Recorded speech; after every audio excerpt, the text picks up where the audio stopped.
MA. इतिहास, third semester, आधुनिक भारत का इतिहास 1858 से 1975 तक। अनिवार्य प्रश्न पत्र प्रथम, जिसकी यूनिट है 5th, जिसमें हम सामाजिक संरचना, पारंपरिक समूह, जनजाति, वर्ग, समुदाय, औपनिवेशिक हस्तक्षेप एवं सुधार आंदोलन में सामाजिक परिवर्तन देखेंगे। आधुनिक शिक्षा, जिसमें मध्यम वर्ग का उत्थान, जाति आंदोलन, नारी की स्थिति, संपत्ति का अधिकार, सुधार आंदोलन या अधिनियम और राजनीतिक भागीदारी, परंपराएं एवं आधुनिकता। 50 यूनिट का पहला क्वेश्चन है, ब्रिटिश भारत की सामाजिक संरचना पर प्रकाश डालिए। ब्रिटिशकालीन भारत की सामाजिक संरचना के अंतर्गत विशेष जनसमूह अर्थात जाति या वर्ग समुदाय की स्थिति की विवेचना कीजिए। ब्रिटिश भारत की सामाजिक संरचना। अंग्रेजों का भारत पर लगभग 200 वर्षों तक राज रहा। इस अवधि के मध्य पाश्चात्य समाज का भारतीय समाज पर विभिन्न क्षेत्रों में स्पष्ट प्रभाव पड़ा। ब्रिटिश शासनकाल में भारत की राजनीतिक एवं आर्थिक संरचना में उल्लेखनीय परिवर्तन हुए।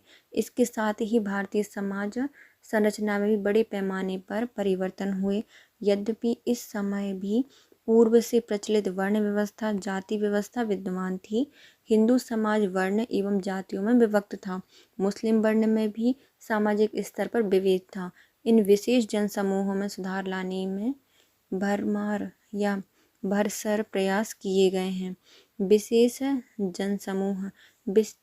जनसमूह के अंतर्गत विभिन्न जातियां, वर्ग, समुदाय का अध्ययन निम्न अनुसार किया गया है। पहले आते हैं विभिन्न जातियां। ब्रिटिशकालीन भारत में देश के विभिन्न भागों में विभिन्न नामों की अनेक छोटी छोटी जनजातियां विद्यमान थीं, जो कि हीन व्यवसाय करने के कारण समाज में सामूहिक रूप से अछूत या फिर अनच्य कहा जाता था। गांधी जी ने इन्हें हरिजन नाम से संबोधित किया है। ब्रिटिश भारतीय समाज में ही व्यवसाय करने वाली नीची जातियों का बहुसंख्यक भाग दरिद्र, अशिक्षित, शोषित, दलित जन दृष्टि से पिछड़ा रहा है। समाज में इन अछूतों, पिछड़े हुए दलित वर्गों की राजनीतिक, सामाजिक, धार्मिक एवं आर्थिक असमर्थताएं रही हैं। मंदिरों, सार्वजनिक स्थल, कुएं, सरायों, सालाव आदि के उपयोग से अछूत वंचित कर दिए गए थे। सामूहिक एवं सामाजिक उत्सवों एवं समारोह में भी सम्मिलित नहीं हो सके। दक्षिण भारत में सवर्ण हिंदू अछूतों की छाया मात्र से ही अपने को अपवित्र मानने लगते थे। ब्रिटिश शासन के दौरान अछूत राजनीतिक पदों पर, प्रशासनिक नौकरियों पर, अधिकारी एवं मतदान से भी वंचित कर दिए गए थे। अछूत हिंदू समाज के अंग होते हुए भी उनसे बहिष्कृत माने जाते थे। अस्पृश्यता एक अभिशाप बन गई थी। अंग्रेजों ने इस अस्पृश्यता के निवारण हेतु कई ठोस शासकीय नीति नहीं बनाई थी, कोई कानून पारित नहीं किया था, क्योंकि सभी भारतीयों का राजनीतिक एवं आर्थिक उत्थान अंग्रेजी शासन के स्वामित्व के लिए खतरा था। फिर आती हैं विभिन्न जनजातियां। भारतवर्ष में जनजातियां न केवल कृषि बल्कि अपने जीवन की अन्य आवश्यकताओं की पूर्ति के लिए जंगल से जुड़ी रहती हैं। ब्रिटिश शासन के आगमन ने जनजाति जीवन को प्रभावित किया। ब्रिटिश शासन ने सख्ती के द्वारा जनजाति क्षेत्रों पर नियंत्रण करने का प्रयत्न किया। इस तरह जनजाति लोगों में विभिन्न परिस्थितियों का सामना करने के कारण एक चेतना का विकास होने लगा और यही चेतना सामूहिक प्रयास में बदलकर आंदोलन के रूप में अस्तित्व में आई।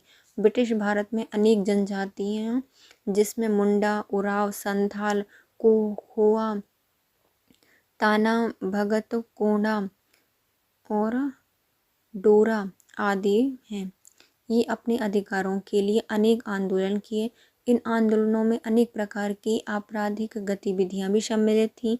इस आधार पर अपराधी जनजाति अस्तित्व में आईं। इसके अलावा अंग्रेजी कानूनों के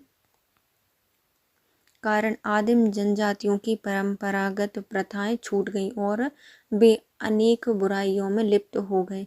इसके कारण भी आपराधिक जनजातियों का उदय हुआ। फिर आते हैं विभिन्न वर्ग।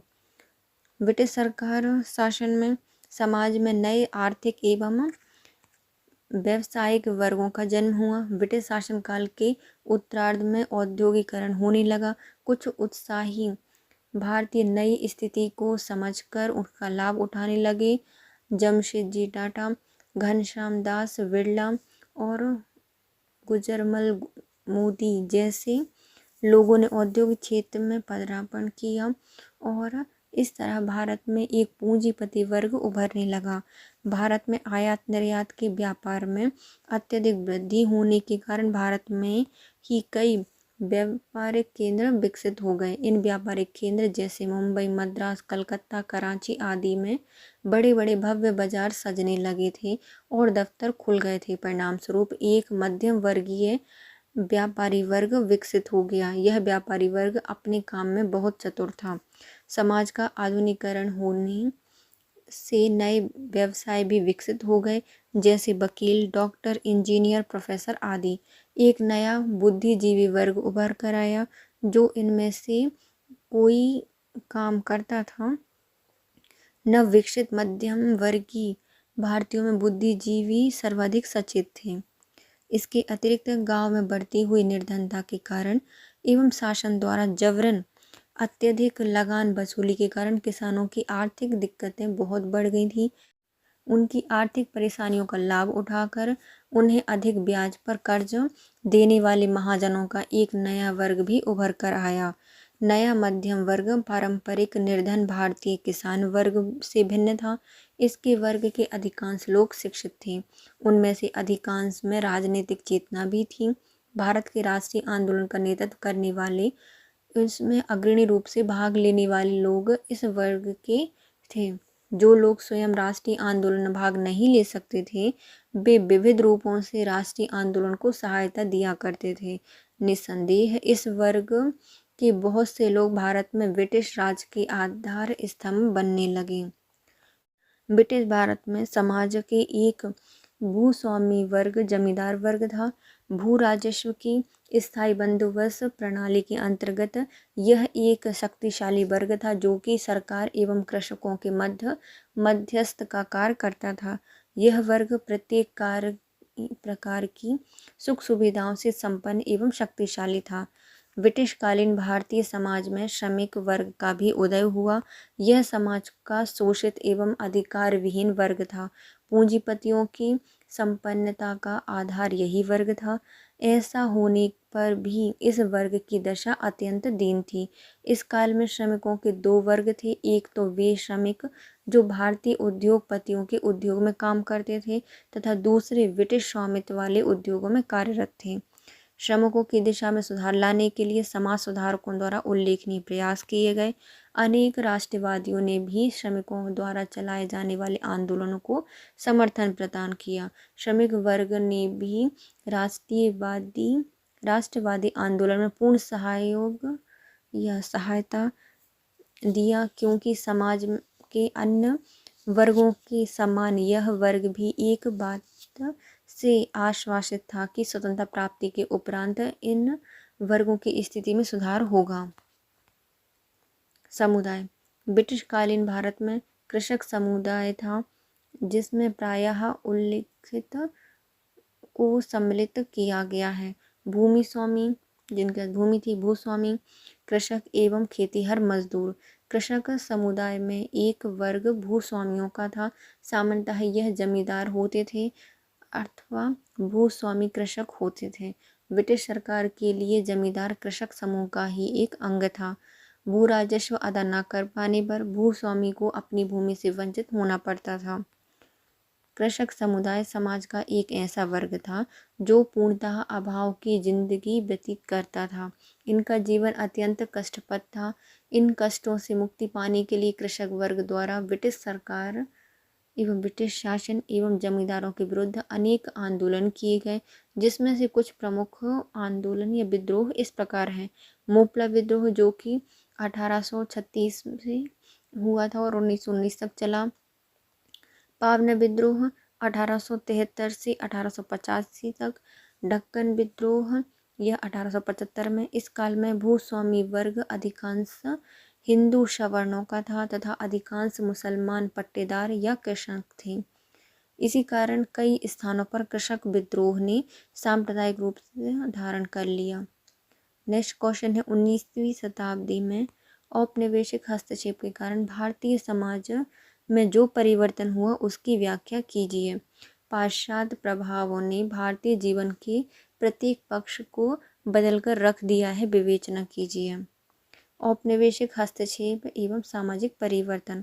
भारत में औपनिवेशिक हस्तक्षेप अंग्रेजी शासनकाल में प्रारंभ हुआ और इनकी अवधि में अंग्रेजों से प्रत्यक्ष संपर्क के कारण भारतीय समाज में अनेक महत्वपूर्ण परिवर्तन आए।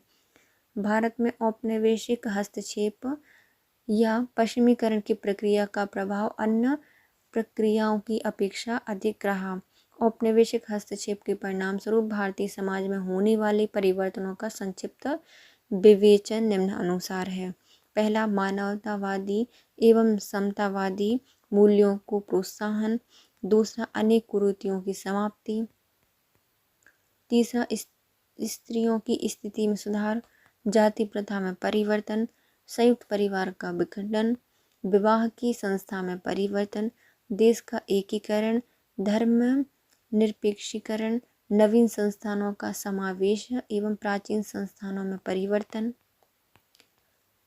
विशिष्ट जनवर्ग का उदय। सार्वजनिक गतिशीलता में वृद्धि और राजनीतिक परिवर्तन।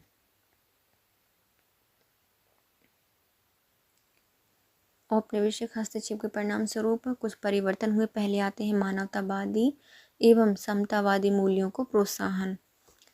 पश्चिमीकरण में कुछ मूल्यगत अधिमान्यताएं निहित हैं जिसमें मानवतावाद एवं समतावाद प्रमुख है। इसके परिणाम स्वरूप भारतीय समाज में जाति, वर्ग, धर्म, प्रजाति, आयु, लिंग के आधार पर भेदभाव निश्चित रूप से कम हुए। 19वीं शताब्दी में अंग्रेजों द्वारा किए जाने वाले अनेक सुधारों की जड़ मानवतावाद, समानतावाद के मूल ही थे। मानवतावाद और समानतावाद के मूल्य थे।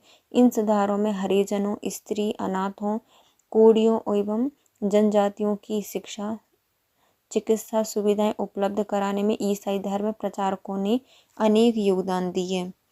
फिर आते हैं अनेक कुरीतियों की समाप्ति। पश्चिमीकरण के कारण मानवतावादी एवं समतावादी मूल्यों में वृद्धि का एक परिणाम यह हुआ कि इससे जागरूक भारतीय जनता की सहायता से भारतीय समाज में प्रचलित अनेक कुरीतियां समाप्त करने में सफलता मिली। 19वीं शताब्दी के पूर्वार्ध में जो कुरीतियां समाप्त की गई थी उसमें आती है सती प्रथा, जो कि 1929 के द्वारा, बालिका हत्या या मानव बलि, दास प्रथा 1833 की समाप्ति का उल्लेख किया गया है।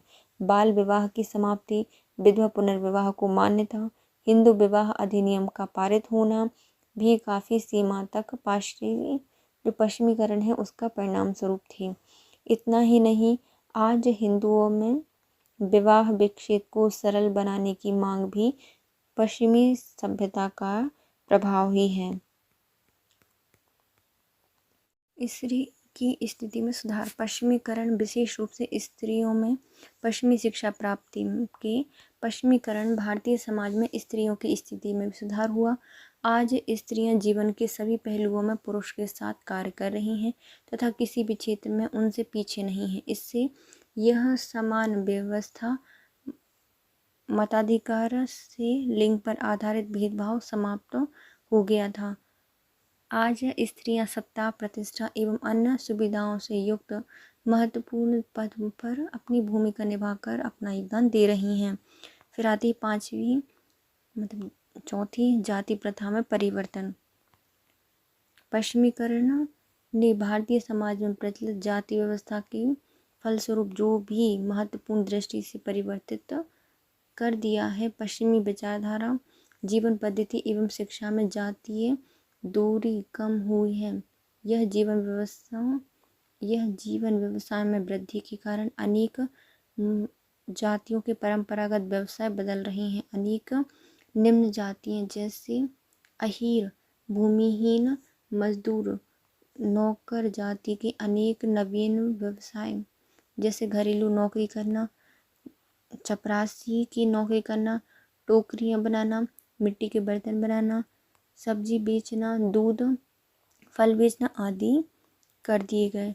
आज बहुत कम जातियाँ अपने परंपरागत व्यवसायों को बनाए रखने के लिए प्रयत्नशील हैं। अंतर्जातीय विवाह को भी आज प्रोत्साहन मिलता है। संयुक्त परिवार का विघटन। संयुक्त परिवार में परिवर्तन करने वाले कारकों में पश्चिमीकरण का विशेष महत्व है और विशेष स्थान है। आज पढ़े लिखे पश्चिमी शिक्षा प्राप्त युवक परिवारों में विभाजित हो जाते हैं। ये संयुक्त परिवारों के बंधनों में नहीं रहना चाहते, जिससे संयुक्त परिवार अनेक इकाइयों में विभाजित हो जाते हैं। परिवार नियोजन, परिवार के आकार में पतन, माता पिता एवं बच्चों के परस्पर संबंधों में परिवर्तन एवं पारिवारिक विघटन पश्चिमीकरण के ही परिणाम स्वरूप है। फिर आता है विवाह के संस्थानों में परिवर्तन। पश्चिमीकरण ने जाति एवं संयुक्त परिवार के साथ साथ विवाह की संस्था को भी प्रभावित किया। पश्चिमी संस्कृति के प्रभाव, पश्चिमी शिक्षा के प्रचलन से हिंदू विवाह से संबंधित मान्यताओं में परिवर्तन हुआ। आज विवाह संस्कार की अपेक्षा समझौता का रूप धारण कर रहा है तथा तलाक की दर में निरंतर वृद्धि होती जा रही है। बाल विवाह की समाप्ति, विधवा पुनर्विवाह को मान्यता एवं अंतर्जातीय विवाह को प्रोत्साहित करने में पश्चिमीकरण का विशेष योगदान रहा है। देश का एकीकरण। पश्चिमीकरण का एक महत्वपूर्ण परिणाम यह हुआ कि इससे देश का ऐसा एकीकरण हुआ जिससे इस देश के इतिहास में पहले कभी नहीं हुआ था।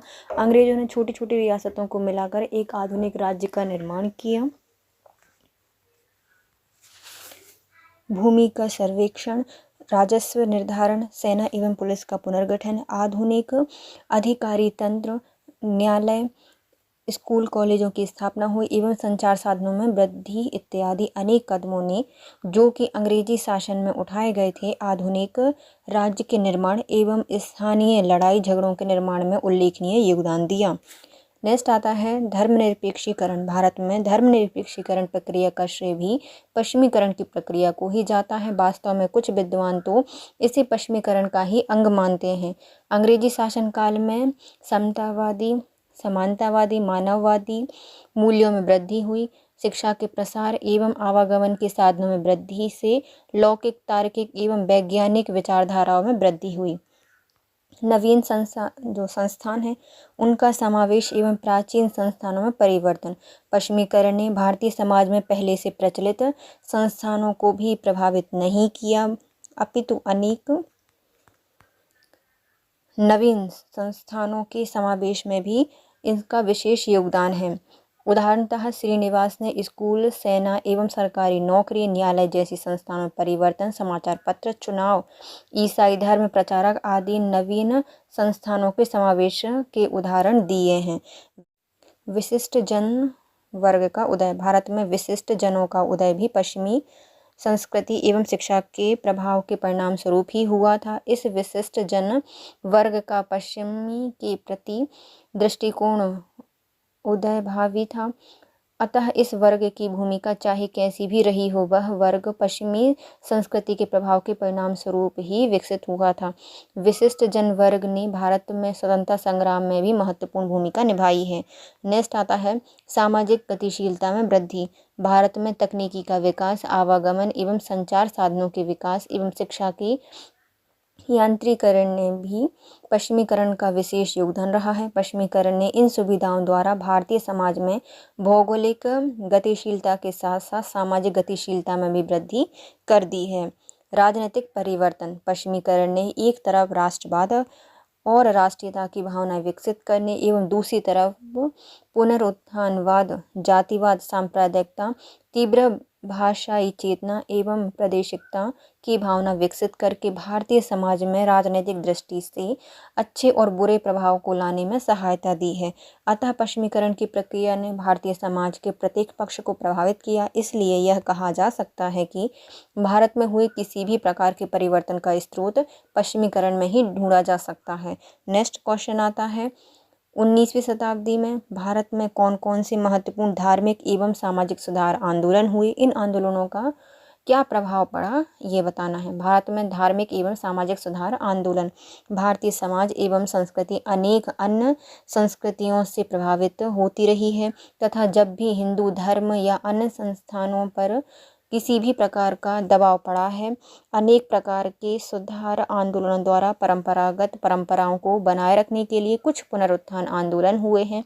दूसरी ओर हिंदुओं में पाई जाने वाली कुरीतियाँ एवं सामाजिक समस्याओं की समाप्ति के लिए भी अनेक आंदोलन किए गए हैं, जिन्हें हम सामाजिक आंदोलन कहते हैं। 19वीं शताब्दी में विश्व में सामाजिक सांस्कृतिक उत्थान की शताब्दी थी। भारत में भी अनेक पुनरुत्थानवादी संस्थानों का जन्म हुआ। इन्होंने भारतीय समाज की उन्नति के लिए अनेक कार्य किए। इन संस्थानों में ब्रह्म समाज, प्रार्थना समाज, थियोसोफिकल सोसाइटी, रामकृष्ण मिशन, देव समाज, आर्य समाज, इस्लाम, वारसी, ईसाई संस्थाएं प्रमुख थीं। इनके बारे में हम संक्षिप्त में जानना आवश्यक है। पहले आते हैं भक्ति आंदोलन।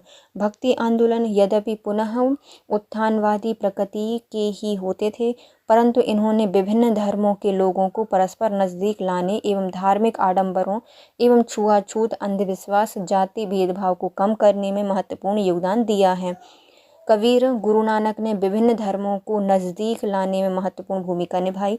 इनके अतिरिक्त रामानंद, तुकाराम आदि विचारकों के सामूहिक प्रयासों द्वारा ब्राह्मणों की परंपरागत सत्ता में कमी हुई, जाति प्रथा का प्रभाव कम हुआ और धार्मिक नियम कठोर हो गए। फिर आती है ब्रह्म समाज। ब्रह्म समाज का भारत में सुधार आंदोलन के संचालन में महत्वपूर्ण स्थान रहा है, क्योंकि इसके द्वारा समानता के आदर्श का प्रचार किया गया। इसके परिणाम स्वरूप ही जाति प्रथा में पाए जाने वाले भेदभाव कम हुए और अंतर जातीय विवाहों को कुछ प्रोत्साहन दिया गया। इस आंदोलन ने स्त्रियों की शिक्षा का समर्थन कर, बहुपत्नी विवाह का विरोध करके, विधवा पुनर्विवाह को स्वीकार करने पर बल देकर इस दिशा में भी महत्वपूर्ण योगदान दिया है। नेक्स्ट आता है प्रार्थना समाज। प्रार्थना समाज की स्थापना भी कुछ रूप से सामाजिक कुरीतियों को दूर करने, जात पात के भेदभावों को दूर करने के लिए की गई थी। रनाडे, केशव चंद्र सेन ने सामाजिक समानता का प्रचार कर इन बुराइयों को समाप्त करने और अपनी संस्कृति एवं धर्म के अच्छे आदर्शों को सुदृढ़ करने के लिए लोगों में जागृति पैदा की और अनेक अनाथालयों, विधवा आश्रम और कन्या पाठशालाओं की स्थापना कर दलितों का सुधार करने का प्रयास किया है। नेक्स्ट है आर्य समाज। भारतीय समाज सुधार आंदोलन में आर्य समाज का महत्वपूर्ण योगदान है। इसका भी प्रमुख उद्देश्य सामाजिक बुराइयों को समाप्त करना था। इसके सिद्धांत इस प्रकार से बनाए गए थे कि इसकी विचारधारा को स्वीकार करने वाला व्यक्ति जात पात पर विश्वास नहीं करता था। इसके परिणाम स्वरूप भारत में वैदिक धर्म का भी प्रचार हुआ। नेक्स्ट आते हैं रामकृष्ण मिशन। स्वामी विवेकानंद ने ईश्वर सर्वव्यापक है और प्रत्येक जीव में विद्वान है का उपदेश देकर धार्मिक भेदभावों को दूर करने एवं समाज में सुधार लाने में महत्वपूर्ण भूमिका निभाई है। रामकृष्ण मिशन ने समानता के आदर्श का प्रचार किया और इससे विश्व बंधुत्व को प्रोत्साहन मिला। आज भारत में नहीं अपितु अनेक अन्य देशों में भी समाज सुधार के अनेक कार्यक्रम आयोजित कर रहा है। नेक्स्ट है थियोसोफिकल सोसाइटी। यह संस्थान यद्यपि आयरलैंड में स्थापित की गई थी, परंतु इसकी शाखाएं भारत में मद्रास प्रांत में कर्नल आर्लकाट एवं मैडम ब्लावास्की ने स्थापित की थी। इस संस्था का उद्देश्य भारतीय धर्मों का विकास एवं भारत में आत्मगौरव, आत्मसम्मान एवं देश प्रेम की भावना को जगाना था। अन्य संस्थानों ने भी इस्लामी संस्थाएं थीं, जिसमें अलीगढ़ मुस्लिम विश्वविद्यालय, जहां से अलीगढ़ आंदोलन को जन्म दिया था।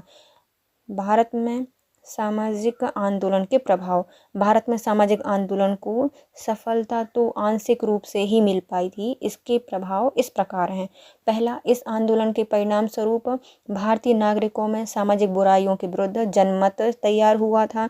दूसरा, इससे भारत में राष्ट्रीय भावना जागृत हुई थी और सभी नागरिकों में समाज निर्माण के लिए एक नवीन जागृति की लहर हुई थी। तीसरा, इस आंदोलन के परिणाम स्वरूप स्त्री शिक्षा का प्रचलन हुआ था और तेजी से इसका विस्तार हुआ था। चौथा, सती प्रथा, पर्दा प्रथा, विधवा विवाह पर रोक एवं बाल विवाह को समाप्त करने में भी इन आंदोलनों की महत्वपूर्ण भूमिका रही है। इन आंदोलनों ने अस्पृश्यता, जातिवाद के प्रभाव को कम करने में महत्वपूर्ण सहायता की थी। इन आंदोलनों के प्रभाव के कारण ही सरकार ने भी अनेक सामाजिक विधान बनाकर विभिन्न कुरीतियों को समाप्त करने का प्रयास किया था। अंतर्जातीय विवाह को प्रोत्साहन मिला था एवं धार्मिक अंधविश्वास, आडंबरों का प्रभाव कम हुआ था। धार्मिक समानता की भावना को प्रोत्साहन मिला। दहेज प्रथा के प्रचलन में भी थोड़ी बहुत कमी हुई थी। फिर आती है 1858 से 1949 तक भारत में आधुनिक शिक्षा के विकास पर एक लेख लिखिए। ब्रिटिश काल में शिक्षा की प्रगति पर प्रकाश डालिए। नेक्स्ट है शिक्षा का विकास। शिक्षा के विषय में 1882 में W. हंटर की अध्यक्षता में वुड्स डिस्पैच के कार्यों का मूल्यांकन करने के लिए एक कमीशन की नियुक्ति की गई थी। पहले आता है हंटर कमीशन, फिर आता है इसी से संबंधित रेले कमीशन, सेंट्रल विश्वविद्यालय कमीशन, हार्टोग शिक्षा समिति, सार्जेंट शिक्षा सुझाव 1944, राधाकृष्णन मिशन 1948 से 1949। पहले कौन सा आता है? Hunter commission. इस कमीशन में 10 अंग्रेज एवं 8 भारतीय थे। कमीशन का मुख्य उद्देश्य यह जानना था कि प्राथमिक शिक्षा के विस्तार के लिए क्या उपाय किए जाए, मतलब प्राथमिक शिक्षा के लिए कैसा विस्तार किया जाए। उच्च शिक्षा के क्षेत्र में धीरे धीरे काम करें। महाविद्यालयों को सामान्य अनुदान दिए जाएं, मतलब कुछ छात्रवृत्ति वगैरह, छात्रवृत्ति के नियम भी बनाए जाएं। आदर्श पुस्तक तैयार किए जाएं। मातृभाषा को प्रोत्साहन दिया जाना चाहिए, मतलब क्या एक सिलेबस तैयार किया जाए, मतलब पुस्तकें बना दो और उसकी भी क्या हो, उनकी मातृभाषा में उनको शिक्षा देनी चाहिए।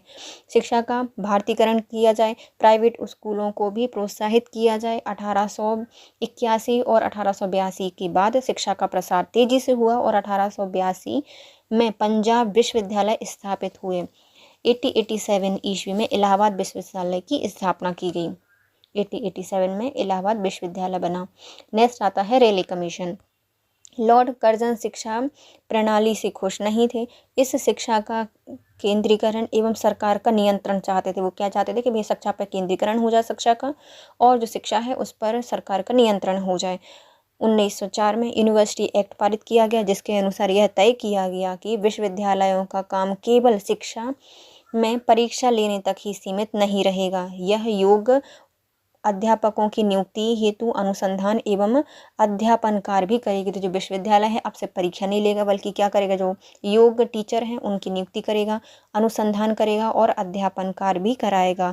सीनेट का संगठन निर्वाचन के आधार पर होगा। जो सीनेट बनेगा कैसे होगा? निर्वाचन के आधार पर बनेगा। इसमें शिक्षकों का प्रतिनिधित्व हो और महाविद्यालयों की संबद्धता के नियम बनाए जाएं। विश्वविद्यालयों के क्षेत्र निर्धारित किए जाएंगे। फिर आता है सेंट्रल विश्वविद्यालय कमीशन।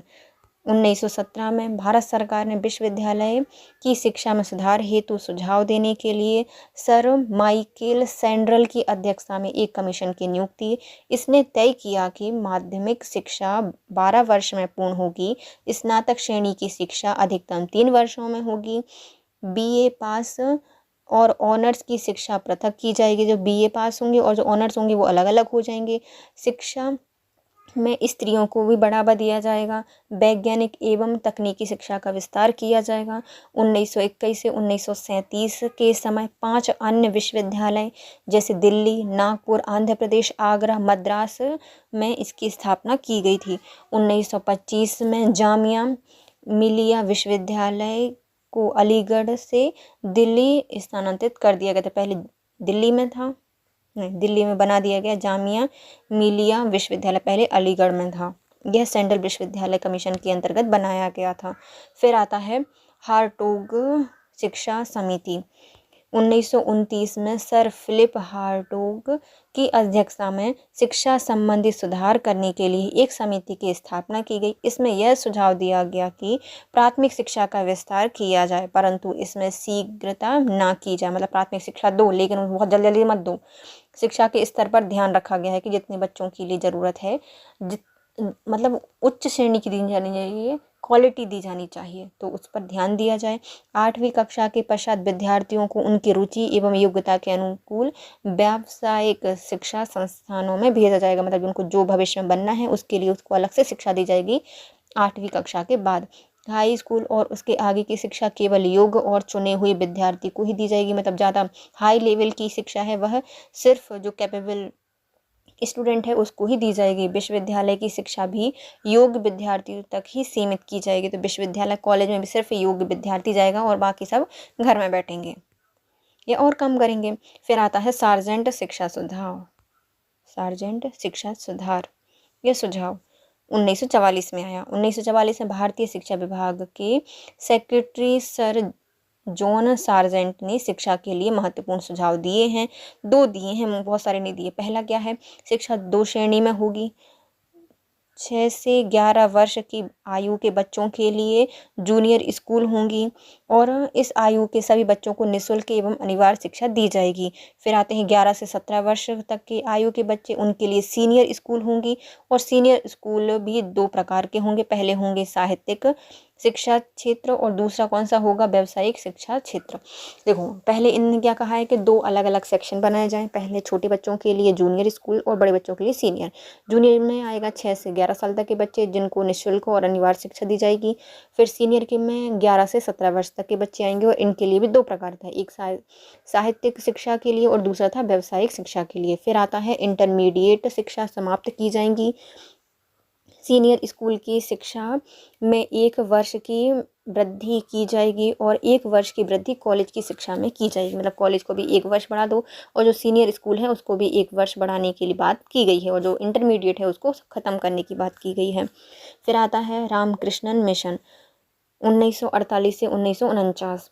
ये हमारी स्वतंत्रता के बाद की बात है। स्वतंत्रता प्राप्ति के पश्चात डॉक्टर राधाकृष्णन की अध्यक्षता में विश्वविद्यालय शिक्षा संबंधी सुधार करने के लिए एक कमीशन की नियुक्ति की गई, भारत सरकार ने की थी और यह 1949 में इस कमीशन ने अपने सुझाव दिए थे। इसके द्वारा भी बहुत सारे सुझाव दिए गए हैं, 8 समथिंग।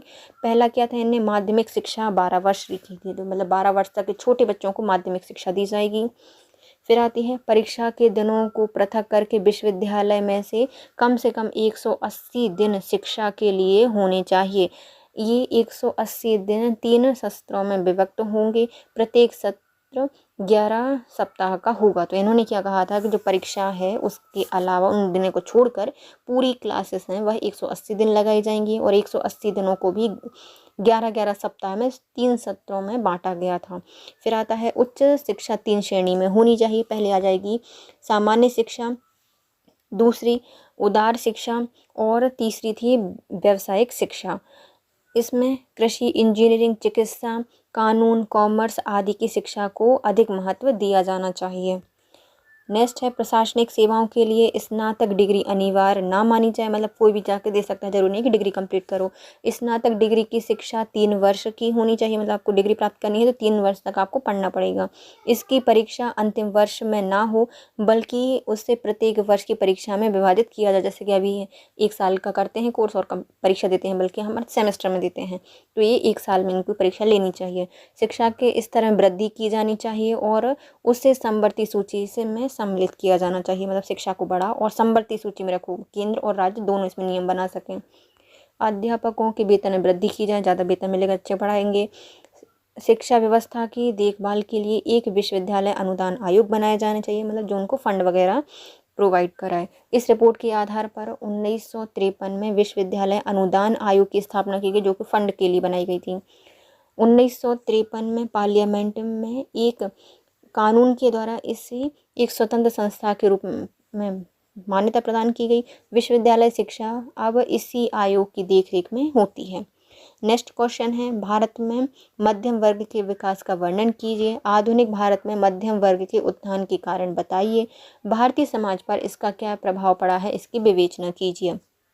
भारत में अंग्रेजों के पूर्व भारतीय परंपरागत समाज में यद्यपि निम्न जाति को ऊपर उठाने की अनुमति थी, किंतु उसे वर्ग व्यवस्था की कठोरता में कोई कमी नहीं आती थी। उच्च वर्ग वाले स्वयं को पवित्र मानते थे और निम्न वालों को अस्पृश्य समझते थे। अंग्रेजों के आगमन के बाद भी भारतीय समाज का पश्चिम से संपर्क हुआ और धीरे धीरे से वह पश्चिमी आचार विचारों से प्रभावित होने लगे, इन्होंने अपनाने लगे और वर्ण व्यवस्था में शिथिलता आने लगी। यह प्रक्रिया पश्चिमीकरण के नाम से पुकारी जाती है। अंग्रेजी शिक्षा एवं प्रशासन व्यवस्था के फलस्वरूप भारतीय समाज के एक नए वर्ग से मध्यम वर्ग का उदय हुआ। तो इससे क्या है, जिसको भारत में एक नया वर्ग बना जिसको मध्यम वर्ग कहा गया। इस वर्ग में समाज के मध्यम वर्ग से संबंधित लोग जैसे कि व्यापारी, सौदागर, शराफ, व्यावसायिक, तकनीकी लोग, दलाल, बिचौलिए, बनिए, द्विभाषी एवं तरह तरह के प्रशासन में कार्य करने वाले लोग सम्मिलित थे। यह वर्ग मूल ढांचे एवं विवाह की दृष्टि से पश्चिमी वर्ग या बुर्जुआ वर्ग से भिन्न था, पर एक दृष्टि से भारतीय मध्यम वर्ग से मिलता जुलता था।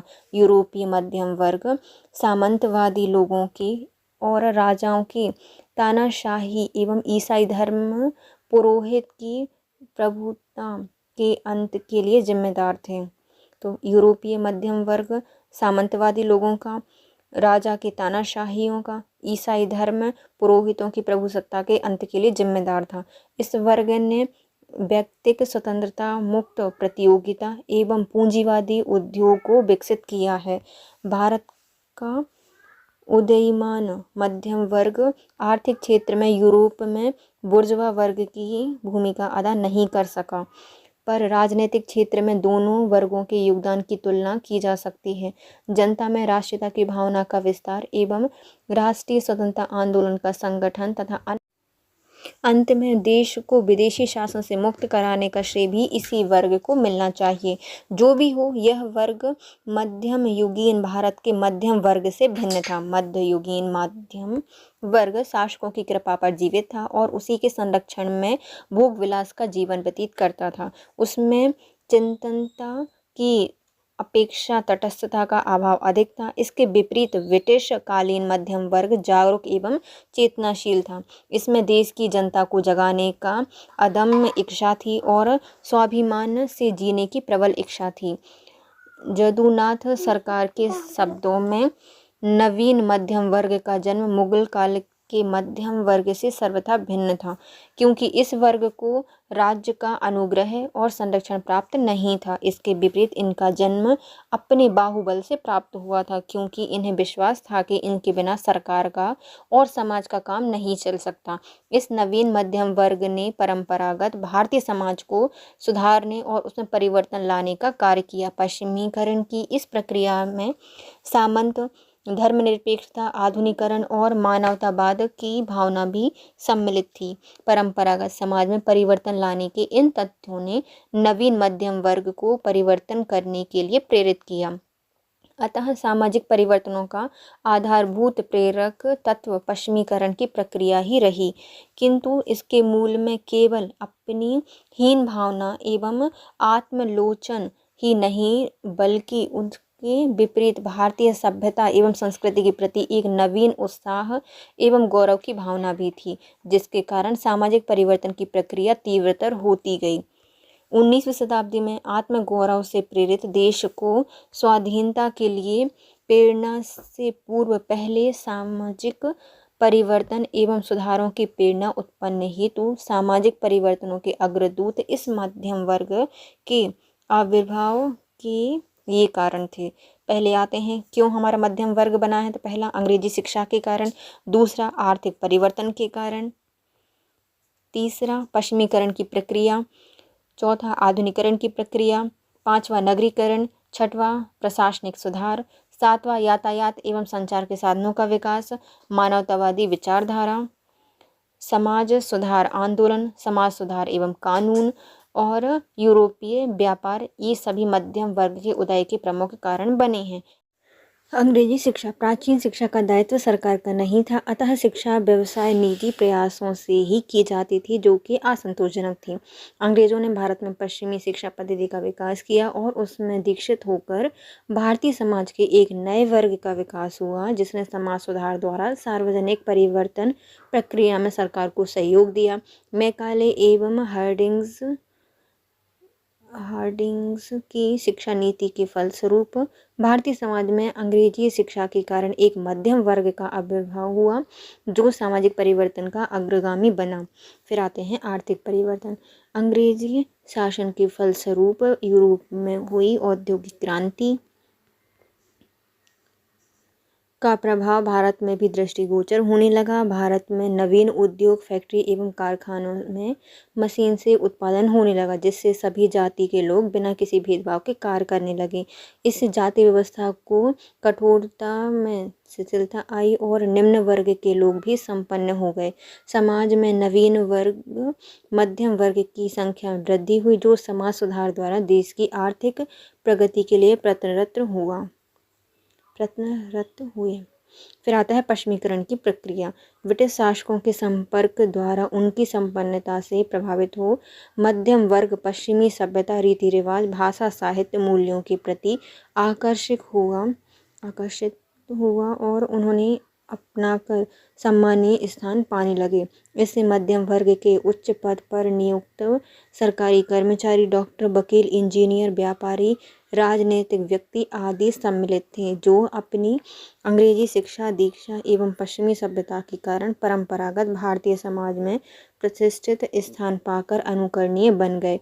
इस मध्यम वर्ग ने समाज पर अपने प्रभाव द्वारा सार्वजनिक परिवर्तन की प्रक्रिया तीव्र की और मध्यम वर्ग की संख्या में वृद्धि की। आधुनिकीकरण की प्रक्रिया। पश्चिमीकरण में ही आधुनिकीकरण की प्रक्रिया निहित है।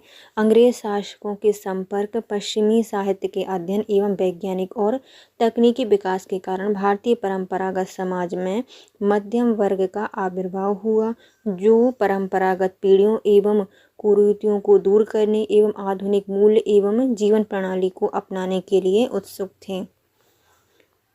नगरीकरण। ग्रामीण क्षेत्रों की अपेक्षा नगरीय क्षेत्रों के लोग परंपरागत भारतीय समाज में नवीन बुद्धिजीवी एवं मध्यम वर्ग का पहले आविर्भाव हुआ।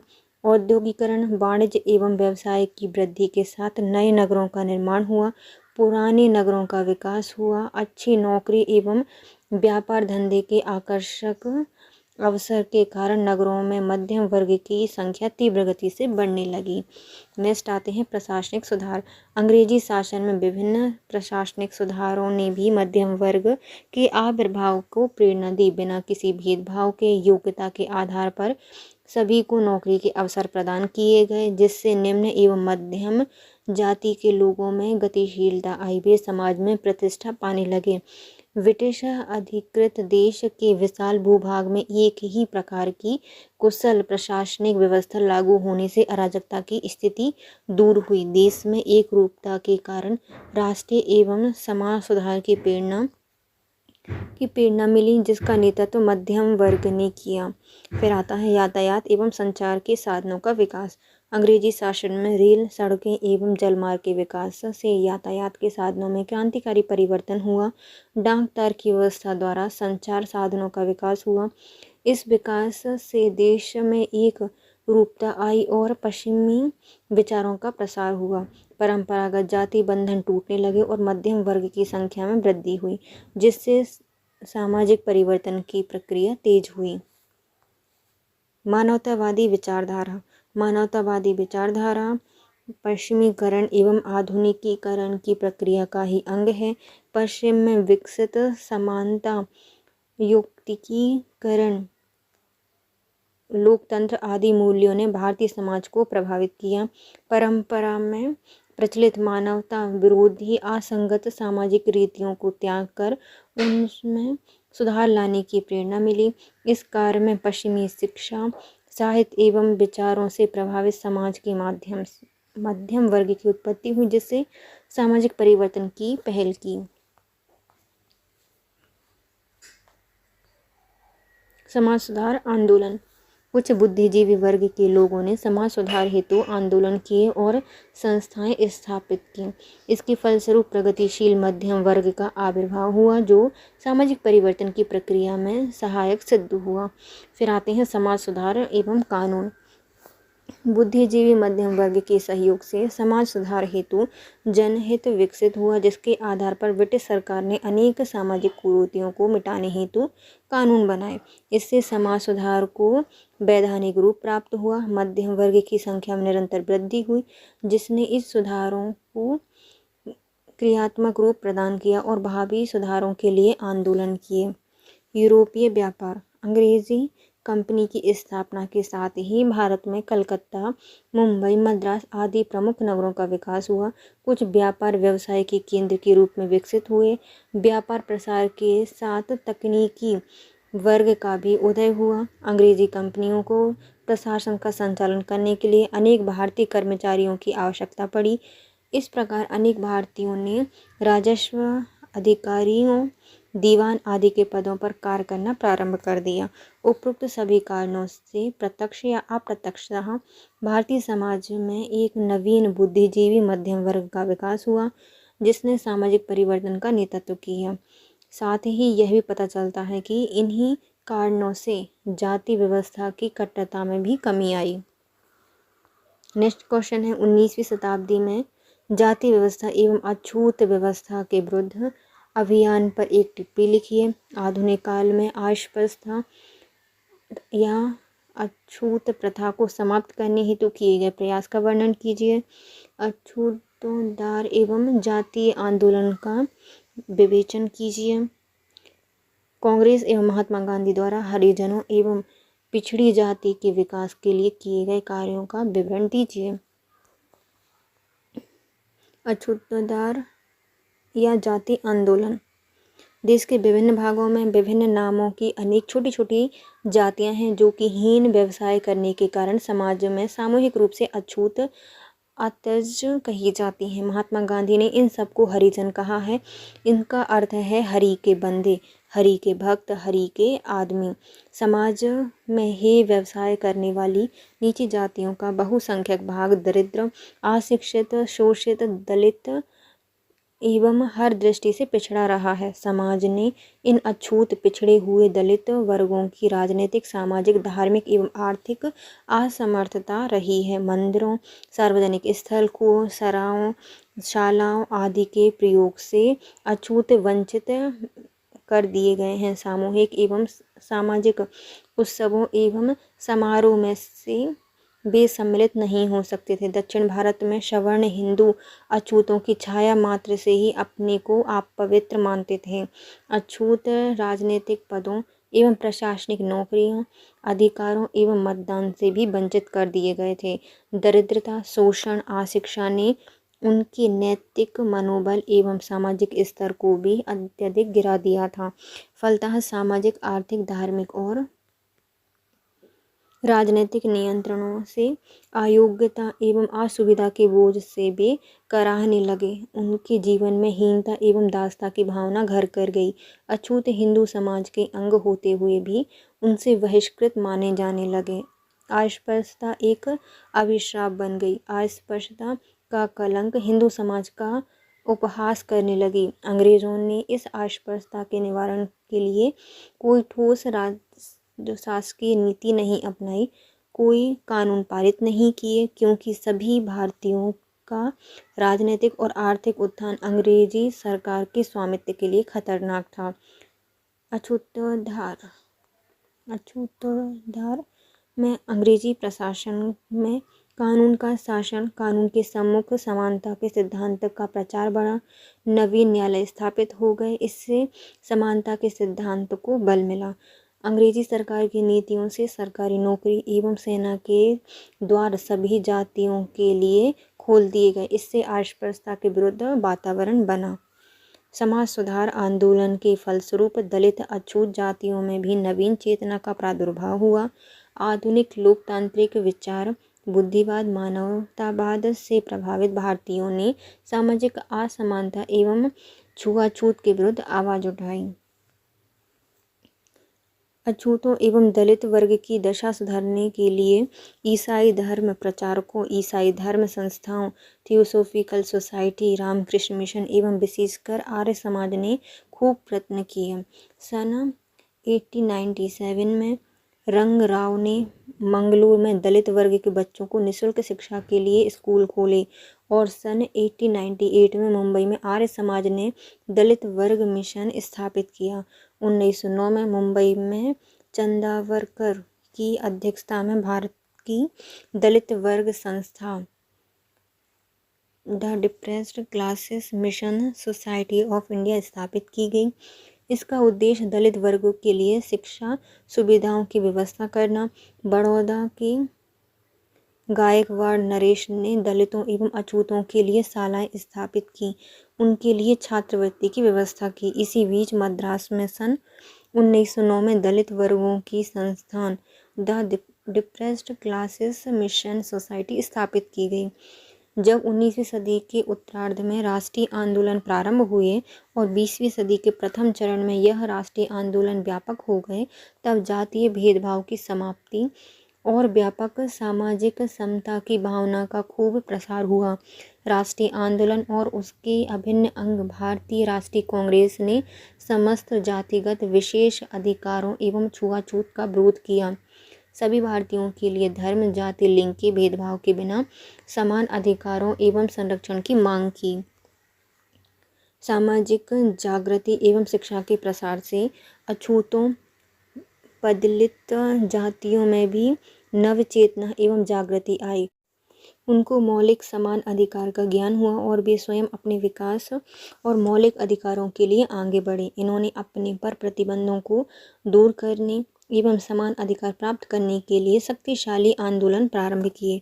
इन्होंने अखिल भारतीय दलित वर्ग सभा, the all Indian depressed classes association और अखिल भारतीय दलित वर्ग संघ, the all India depressed classes federation स्थापित किए और अखिल भारतीय स्तर पर सभाएं एवं सम्मेलन करते रहे, अपने अधिकारों के लिए आंदोलन करते रहे। ऐसे ही अखिल भारतीय दलित वर्गों के सम्मेलन के अवसर पर सन 1915 एवं 1920 में नारायण चंदावरकर ने यह घोषित किया कि शालाओं में प्रवेश से और जनमार्ग एवं कुआं के उपयोग से अछूतों को वंचित नहीं किया जाना चाहिए। ऐसे ही आंदोलन के प्रभाव के परिणाम स्वरूप मुंबई प्रांतों की सरकार ने दलित वर्गों की शैक्षणिक सुविधाओं के लिए समान अधिकार देने की घोषणा की। दक्षिण भारत में जातीय कट्टरता, छुआछूत अपनी चरम सीमा पर था। 1920 के बाद यहाँ दलितों की दशा सुधारने के लिए गैर ब्राह्मण जाति ने एक आत्मसम्मान आंदोलन, सेल्फ रिस्पेक्ट मूवमेंट प्रारंभ किया। अछूतों के लिए मंदिर में प्रवेश एवं ऐसे ही अन्य निषेधों, प्रतिबंधों के विरुद्ध उन्होंने अपनी आवाज़ बुलंद की और सत्याग्रह भी किए। जब संवैधानिक सुधारों की मांग बढ़ी और मुस्लिम लीग ने सांप्रदायिक निर्वाचन प्रणाली को क्रियान्वित करने के लिए यह मांग रखी कि अछूत और दलित वर्ग जो हिंदू समाज का 5वां भाग है, हिंदुओं से पृथक है और कांग्रेस उनका प्रतिनिधित्व नहीं करती, तब कांग्रेस ने इसका घोर विरोध किया और दलितों एवं अछूतों को हिंदू समाज का अंग मानकर उनके उद्धार के लिए सतत प्रयत्न किए। अब अछूतोद्धार सामाजिक प्रश्न की अपेक्षा राजनीतिक प्रश्न अधिक बन गया था। सन 1920 में राजनीति में गांधी जी के प्रवेश के बाद अस्पृश्यता निवारण का एक नया युग प्रारंभ हुआ। गांधी जी के प्रभावों से सन 1921 में कांग्रेस ने एक प्रस्ताव पारित किया जिसमें सभी भारतीयों या हिंदुओं से निवेदन किया गया था कि वह अस्पृश्यता के उन्मूलन के लिए तथा अछूतों की दशा सुधारने के लिए प्रयत्न करें। अगस्त 1923 में हिंदू महासभा के मंच से भी अस्पृश्यता उन्मूलन के लिए प्रस्ताव पारित किए गए। अस्पृश्यता निवारण के लिए गांधी जी के कार्य। ब्रिटिश प्रधानमंत्री द्वारा कम्युनल अबॉर्ड की घोषणा के बाद गांधी जी ने अस्पृश्यता निवारण के लिए आमरण अनशन प्रारंभ किए। इसके परिणाम स्वरूप 24 सितंबर 1932 को पूना समझौता हुआ और अस्पृश्यता वर्ग हिंदू समाज के अंग मान लिए गए। सार्वजनिक कुएं, जलमार्ग, पाठशाला एवं सार्वजनिक संस्थानों के उपयोग के संबंध में हरिजन पर लगे निषेध एवं प्रतिबंधों के उन्मूलन के लिए विभिन्न सभाएं एवं मंदिर प्रवेश एवं रचनात्मक कार्य। हरिजन एवं अछूतों को हिंदुओं के साथ समानता दिलाने के लिए गांधी जी ने हरिजनों को मंदिर में प्रवेश दिलाने का कार्य प्रारंभ किया। हरिजनों के मंदिर प्रवेश के लिए एवं हरिजनों द्वारा सार्वजनिक मार्ग के प्रयोग के लिए दक्षिण में सत्याग्रह किए गए। इन सत्याग्रहों से और गांधी जी की प्रेरणा से अनेक स्थानों पर अछूतों के प्रवेश के लिए मंदिर खोल दिए गए। त्रावणकोर और इंदौर पहले देशी रियासत थे जिन्होंने शासकीय आदेश से हरिजनों सहित सभी जातियों के लिए मंदिर एवं देव स्थानों को खोलने के लिए आदेश दिया। इस कार्य की सफलता से आध्यात्मिक स्तर पर समानता स्थापित हो गई। मंदिरों के द्वार खुलने के साथ साथ गांधी जी ने एक और नवीन परंपरा प्रारंभ की। जब कभी वे दिल्ली जाते तब वे भंगी बस्ती में ही ठहरते और उनसे मिलने जुलने वाले लोग भी वहां आ जाते थे। इससे लोग हरिजनों की समस्याएं स्वयं देखने लगे और उनके निवारण के प्रयत्न करने लगे। अनेक रचनात्मक कार्य भी हुए, जैसे हरिजनों के लिए निवास की व्यवस्था, उनकी शिक्षा की व्यवस्था आदि। नेक्स्ट आता है हरिजन सेवक संघ। पूना समझौते के बाद अछूतोद्धार के लिए 30 सितंबर 1932 को all India anti untouchability league स्थापित की गई, जिसका प्रधान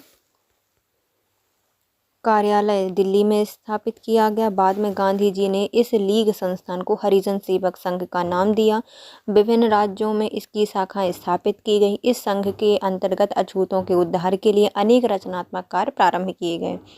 संघ ने विभिन्न स्थानों में हरिजनों के लिए प्राथमिक पाठशालाएं खोली, हाई स्कूल के हरिजन छात्रों के लिए छात्रवृत्ति की व्यवस्था की, तकनीकी धंधों में उनके प्रशिक्षण का प्रबंधन किया और औद्योगिक स्कूलों में भी हरिजन छात्र प्रवेश कर रहे थे। हरिजन छात्रावास की भी व्यवस्था की गई। कई हरिजनों को धंधों से लगाया गया। अस्पृश्यता निवारण के लिए स्वयं गांधी जी ने हरिजन नामक पत्र भी प्रकाशित किया। गांधी जी के प्रयासों से हरिजन धार्मिक स्थान एवं मंदिरों में प्रवेश कर सके, सार्वजनिक समारोह में भाग ले सके। फिर आता है प्रांतों में कांग्रेस मंत्रिमंडल द्वारा हरिजन उद्धार के लिए कार्य। सन 1937 के निर्वाचन के बाद जब विभिन्न प्रांतों में कांग्रेस मंत्रिमंडल स्थापित हुआ, तब इन्होंने हरिजनों के उद्धार के लिए कई कदम उठाए। विशेषकर दलित वर्गों में शिक्षा प्रचार के प्रसार हेतु किए गए थे। मुंबई में सरकार ने the Bombay Harijan temple worship act भी पारित करवाया था। स्वयं गांधी जी के द्वारा हरिजन भी जागृत होकर अपने मानवीय अधिकारों के लिए प्रयास करने लगे और आंदोलन करने लगे। इनके प्रमुख नेता भीमराव अंबेडकर जी ने भी अछूतों को जागृत करने का खूब प्रयास किया। सन 1930 में नासिक के मंदिर प्रवेश के लिए सत्याग्रह करने वाले अछूतों में भी वे सम्मिलित थे। वे गांधी जी के तथा उन संस्थानों के अस्पृश्यता निवारण के कार्य से संतुष्ट नहीं थे। हिंदू कट्टरपंथी सनातनियों पर चोट करने के अभिप्राय से इन्होंने अपने अनेक अनुयायियों से बौद्ध धर्म ग्रहण करवा लिया, क्योंकि बौद्ध मतावलंबी अछूत नहीं माने जाते थे। स्वतंत्रता प्राप्ति के राष्ट्रीय आंदोलन ने, जिनमें विभिन्न वर्गों एवं श्रेणियों के लोग बिना किसी भेदभाव के संघर्ष करते रहे, आधुनिक परिवहन के साधनों ने, जैसे रेल, ट्राम, मोटर, बस आदि ने, जहां यात्री बिना किसी भेदभाव के आसपास बैठकर यात्रा कर सकते थे, नवीन औद्योगिक कारखाने में जहां सभी वर्गों एवं जाति के श्रमिक बिना किसी भेदभाव के एक साथ परिश्रम करते रहते, श्रमिकों की सामूहिक औद्योगिक बस्तियों ने, इन सभी प्रकार की परिवर्तित होती हुई आर्थिक सामाजिक परिस्थितियों ने भी अस्पृश्यता निवारण में महत्वपूर्ण योगदान दिया। नवीन संविधान। स्वतंत्रता प्राप्ति के बाद जो नवीन संविधान सन 1950 में लागू किया गया, उसमें स्वतंत्रता समानता के आदर्शों को अभिव्यक्त किया गया था। प्रत्येक नागरिक को समानता का अधिकार दिया गया था और छुआछूत को दंडनीय अपराध माना गया। यही नहीं, अछूत एवं दलित वर्ग पिछड़ी जातियों के हित संवर्धन के लिए विशेष व्यवस्था की गई। इसके लिए उच्च विश्वविद्यालय एवं व्यावसायिक तकनीकी शिक्षाओं के लिए और सरकारी नौकरियों में भी प्रतिनिधित्व सुरक्षित कर दिया गया। यद्यपि संविधान में अछूतों एवं दलित वर्गों को विभिन्न प्रकार से अधिकार देकर अस्पृश्यता के उन्मूलन का प्रयास किया, पर फिर भी दलित वर्गों एवं अछूतों की आर्थिक दशा आज भी संतोषप्रद नहीं है। नेक्स्ट है 19वीं एवं 20वीं शताब्दी में नारियों की दशा सुधारने हेतु किए गए प्रयासों का वर्णन कीजिए। ब्रिटिश शासनकाल में भारत में स्त्रियों की स्थिति की विवेचना कीजिए। नारी की दशा या स्थिति। अंग्रेज शासन से पूर्व भारत में स्त्रियों की दशा। भारतीय इतिहास में नारी की सामाजिक स्थिति में अनेक परिवर्तन विभिन्न काल में दिखाई पड़ते हैं। सामान्य रूप में कहा जा सकता है कि आर्यों के पूर्व वैदिक काल में नारियों को पुरुषों के समकक्ष सामाजिक स्थिति प्राप्त थी, परंतु उत्तर वैदिक काल में ही नारी की दशा में अवनति प्रारंभ हो चुकी थी। यद्यपि हिंदू धर्म ग्रंथ शास्त्रों में नारियों का सम्मान करने का निर्देश और आग्रह है, पर एक स्थान पर कहा गया है कि जहाँ नारी की पूजा होती है वहीं देवताओं का निवास रहता है, किंतु व्यवहारिक रूप से स्त्रियों को पुरुषों के समान सामाजिक, आर्थिक, राजनीतिक स्तर पूर्व वैदिक काल के पश्चात कभी प्राप्त नहीं हुए थे। स्मृति ग्रंथों की रचना के काल में स्त्रियों की स्थिति को संकुचित कर दिया गया और उन्हें पुरुषों का आदेश मानने वाली अनुचारी बना दिया गया। मध्यकाल में स्त्रियों की स्थिति में अधिक गिरावट आई। शिक्षा की दृष्टि से इस काल में केवल अभिजात परिवार की स्त्रियां ही शिक्षा प्राप्त करती थीं और सामान्य वर्ग की स्त्रियां अशिक्षित होती थीं। उस समय यह एक गलत धारणा प्रचलित हो गई कि हिंदू शास्त्रों में स्त्री शिक्षा की अनुमति नहीं है और कन्या को शिक्षा देने से वह विधवा हो जाती है। 19वीं शताब्दी में हिंदू स्त्रियों की दशा। ब्रिटिश शासन के प्रारंभिक वर्षों 19वीं शताब्दी में स्त्रियों की दशा अवनत थी। उन्हें सामाजिक, राजनीतिक एवं आर्थिक क्षेत्रों में पुरुषों के समान कार्य करने की अनुमति नहीं थी।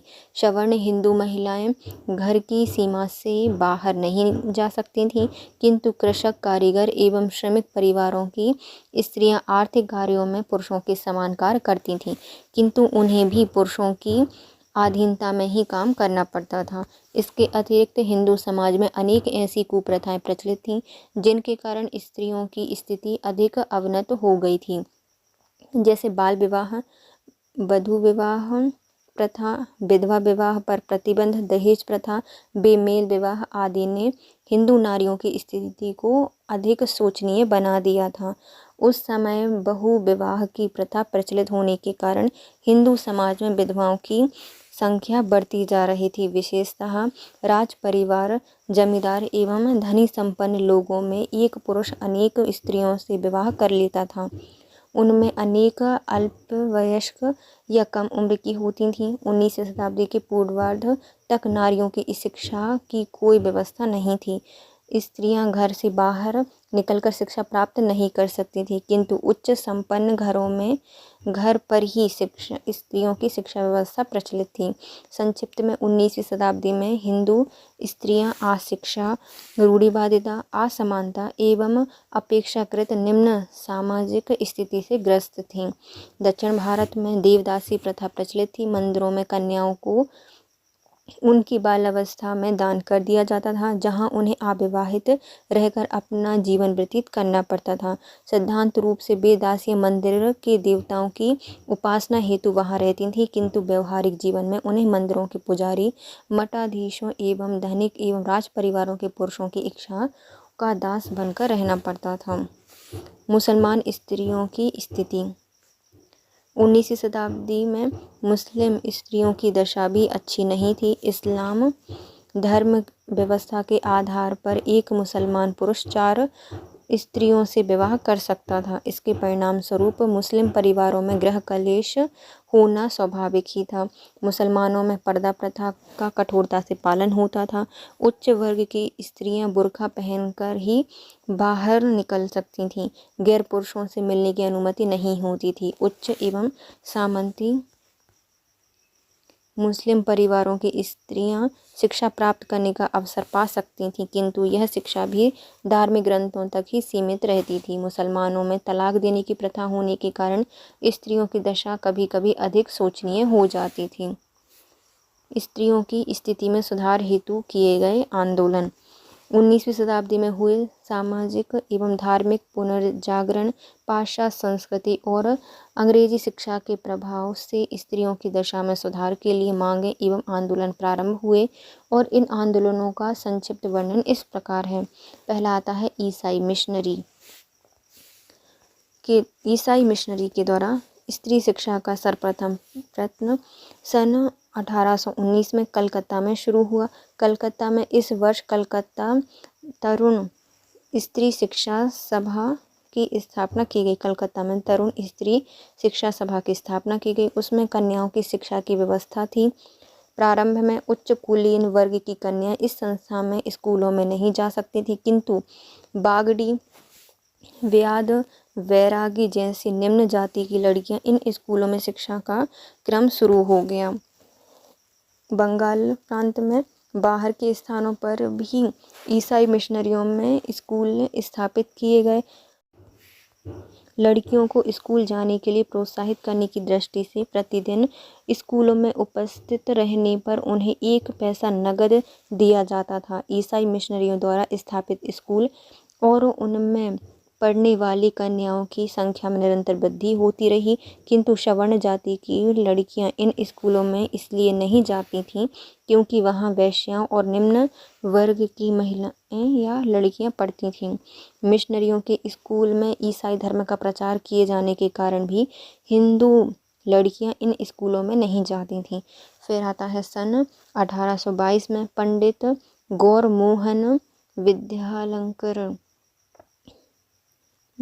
गौरमोहन विद्यालंकार ने एक छोटी पुस्तिका लिखी जिसका नाम था स्त्री शिक्षा विधायक। यह पुस्तक में इस तथ्य का प्रतिपादन किया गया था कि स्त्री शिक्षा अनिष्टकारी या अपमानजनक होने की अपेक्षा स्त्रियों के बौद्धिक, नैतिक विकास एवं गृहस्थ जीवन की दृष्टि से कल्याणकारी है। स्त्री उद्धार और उनके सामाजिक उन्नयन का महत्वपूर्ण योगदान प्रसिद्ध समाज सुधारक राजा राममोहन राय ने किया है।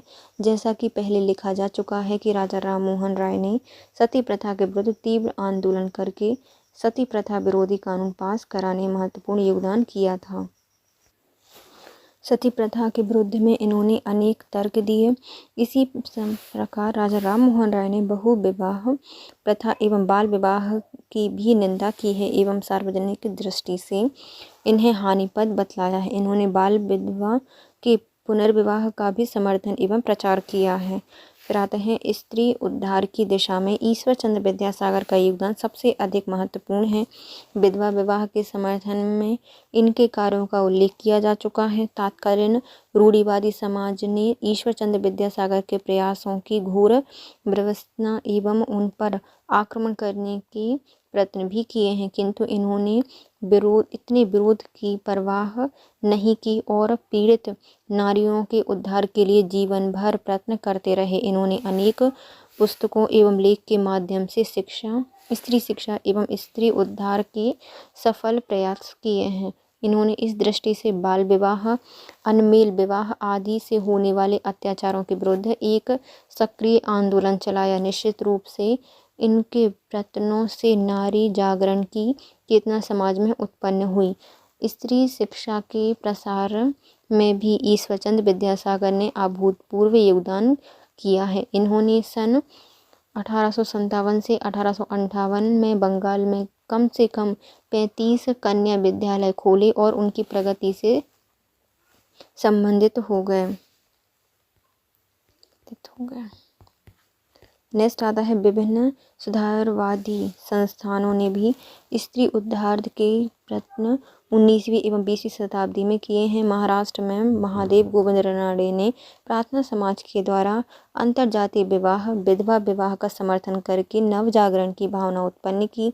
स्वामी दयानंद सरस्वती ने स्त्री पुरुष समानता की वैदिक भावना का भी बहुत प्रचार किया। इन्होंने स्त्रियों के नैसर्गिक गुणों, नैतिक बल, त्याग, उत्सर्ग की भावना, साहस, सहिष्णुता एवं अहिंसा आदि के आधार पर नारियों को पुरुषों से भी श्रेष्ठ बतलाया है।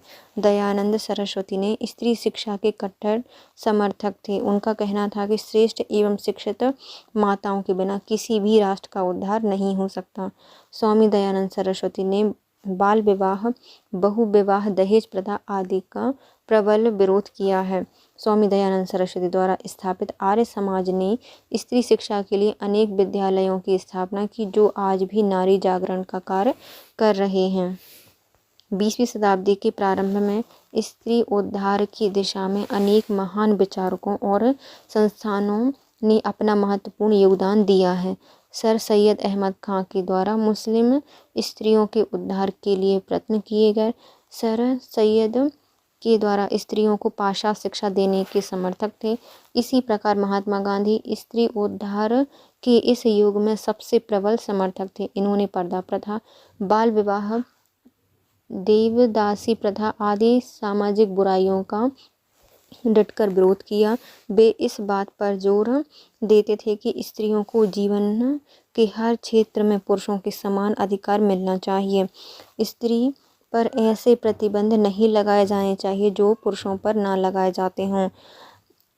स्वाधीनता प्राप्ति के बाद भारत की स्वतंत्र सरकार ने स्त्रियों के हित में अनेक अधिनियम बनाए। 1952 एवं 1954 ईस्वी में महिलाओं के अधिकारों की सुरक्षा के लिए विशेष अधिनियम बनाए गए। 1955 में हिंदू विधवा अधिनियम, 1956 में हिंदू अल्पसंख्यक एवं संरक्षण अधिनियम संसद में पारित किए गए। 1961 में दहेज प्रथा के विरुद्ध अधिनियम बनाए गए। इस प्रकार 19वीं शताब्दी के प्रारंभ से अगले 100 वर्षों तक स्त्रियों की दिशा में सुधार के प्रयत्न का जो निरंतर क्रम चलता रहा है, उसके परिणाम स्वरूप नारियों में नव जागरण की चेतना का जन्म हुआ। साक्षरता, पूर्ण शिक्षा आदि के विभिन्न उपायों द्वारा भारतीय स्त्रियों की स्थिति में सुधार के प्रयत्न आज भी चल रहे हैं। नेक्स्ट है आधुनिक भारतीय समाज में परंपरा एवं आधुनिकता पर एक लेख लिखिए। भारत में परंपरा एवं आधुनिकता की परस्पर निर्भरता को समुचित उदाहरण के साथ समझाइए। भारत में परंपरा एवं आधुनिकता।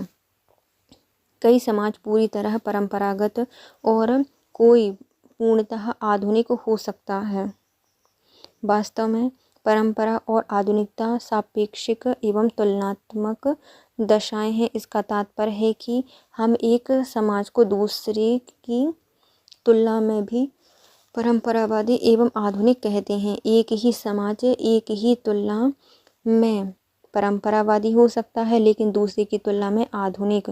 उदाहरण के लिए जब हम भारत की अमेरिका से तुलना करते हैं तो भारत को परंपरावादी एवं अमेरिका को आधुनिक कहा जाता है। लेकिन यदि हम भारत की तुलना अफ्रीका से या किसी पिछड़े देश से करते हैं तो भारत को आधुनिक कहा जाएगा। एडवर्ड सिल्स का कहना है कि परंपरा एवं आधुनिकता के बीच ना तो कोई खाई है जिसे भरा ना जा सके और ना ही दूसरा पहले का पूर्णतः आधुनिक रूप है। परंपरागत समाज पूरी तरह से परंपरागत नहीं होता, पहले का पूर्णतः आधुनिक रूप है। परंपरागत समाज पूरी तरह से परंपरागत नहीं होता और आधुनिक समाज पूर्णतः मुक्त नहीं हो सकता।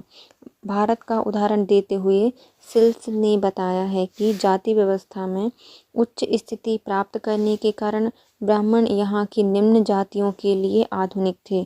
यद्यपि ब्रिटिश अधिकारियों के नीचे कार्य करते समय अंग्रेजों के सामने उनका रूप परंपरावादियों के अतिरिक्त और कुछ नहीं था। यह धारणा बना लेना भी बिल्कुल बनती है कि कोई समाज परंपरा और आधुनिकता में से किसी एक विशेष से पूर्णतः वंचित रह सकता है।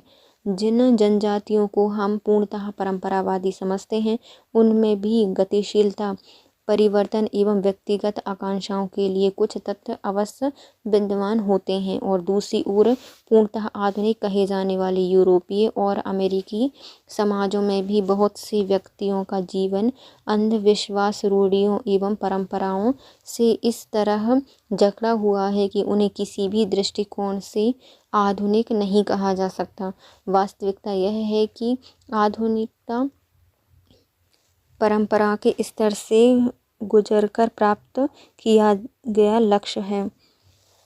ऐसा कोई समाज नहीं मिलता जो कभी परंपरावादी ना रहा हो और उसने सीधे ही आधुनिकता के लक्ष्य को प्राप्त कर लिया हो। यह दूसरी बात है कि कुछ समाज हजारों वर्ष तक परंपरा के स्तर पर रहकर आधुनिकता की ओर उन्मुख हो सकते हैं, जबकि कुछ समाजों में आधुनिकता की प्रगति कुछ जल्दी प्रारंभ हो गई। आधुनिकता की ओर जाने में समय चाहे कितना भी कम एवं अधिक लगे, लेकिन जब एक समाज परंपरा के स्तर से आधुनिकता की ओर बढ़ता है तब परंपरागत विशेषताओं का पूर्णतः लोप नहीं हो जाता। अपने विशुद्ध एवं संशोधित रूप में कुछ परंपरागत विशेषताएं आधुनिकता का भी स्थायी अंग बन जाती हैं। उदाहरण के लिए धार्मिक विधि विधान एवं कर्मकांड सदैव से परंपरा का अंग रहे हैं, लेकिन आधुनिक समाज में उन्हें अपनी संशोधित रूप में बनाए रखा है। आधुनिक समाज का दावा है कि इन परंपराओं से संबंधित मूल्यों को उन्होंने बदल दिया है, लेकिन मूल स्वयं में इतना भावनात्मक तत्व है। आत्मदृष्टि के लिए उसकी व्याख्या किसी भी लक्ष्य को सामने रखकर की जा सकती है। परंपरा एवं आधुनिकता की धारणा इस दृष्टि से भी सापेक्षिक है कि इसमें से कोई भी स्थिति पूर्णतः स्थायी नहीं है। एक सिद्धांत के रूप में यह भी सभी मानते हैं कि परंपरा के बाद आधुनिकीकरण की प्रक्रिया प्रारंभ होती है, लेकिन जिसे हम आज आधुनिक मानते हैं वह विशेषता सदैव ही आधुनिक रहेगी, इसका दावा नहीं किया जा सकता।